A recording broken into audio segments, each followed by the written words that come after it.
Bonjour et bienvenue dans l'épisode 17 de nos vidéos 2 minutes pour parler d'eux.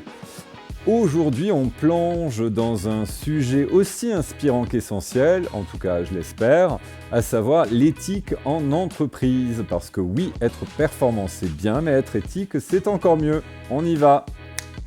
Alors, entre la pression des résultats et le besoin de sens, comment prendre des décisions réellement conscientes sans tomber dans le piège du greenwashing ou de l'éthique de façade. Vous voyez cela comme vous voulez, en tout cas, on en parle maintenant.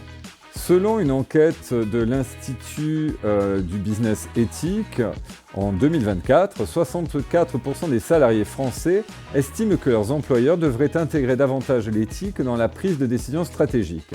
Alors, quel est le défi, me direz-vous ? Finalement, c'est de faire rimer croissance et conscience, tout simplement. Mais bon, pas de panique, je vais vous donner 5 pratiques clés pour naviguer dans ces eaux troubles. Alors, la première des choses, c'est d'ancrer l'éthique dans la culture d'entreprise. Comment cela se passe ? Eh bien, la première des choses, c'est finalement de rédiger une charte éthique bien ficelée. C'est un peu finalement comme un GPS pour l'entreprise. Cela évite les dérapages. Psychosmart nous rappelle que les entreprises qui cultivent une culture éthique claire voient une hausse de 20% de l'engagement de leurs collaborateurs. Pour aller plus loin, miser sur des formations régulières pour sensibiliser aux dilemmes éthiques du quotidien, ça peut aider. L'éthique, c'est avant tout une boussole collective. Deuxième élément clé, c'est de prendre du recul grâce à la pleine conscience. Un dilemme difficile à résoudre, prenez une grande inspiration. Harvard Business Review France explique que la méditation de pleine conscience améliore la capacité à prendre des décisions éthiques en diminuant le stress et en favorisant la lucidité.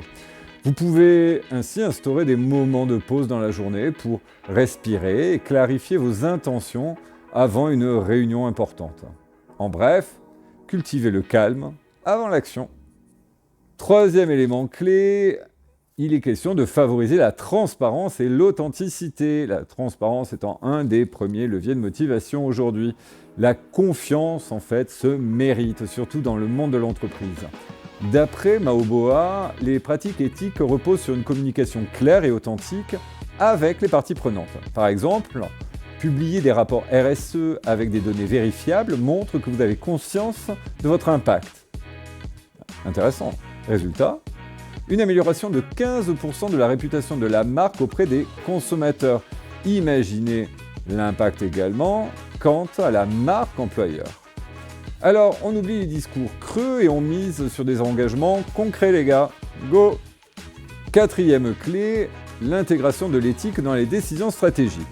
Pour que l'éthique soit un levier de performance et non un frein, il est crucial de l'intégrer dans chaque projet stratégique.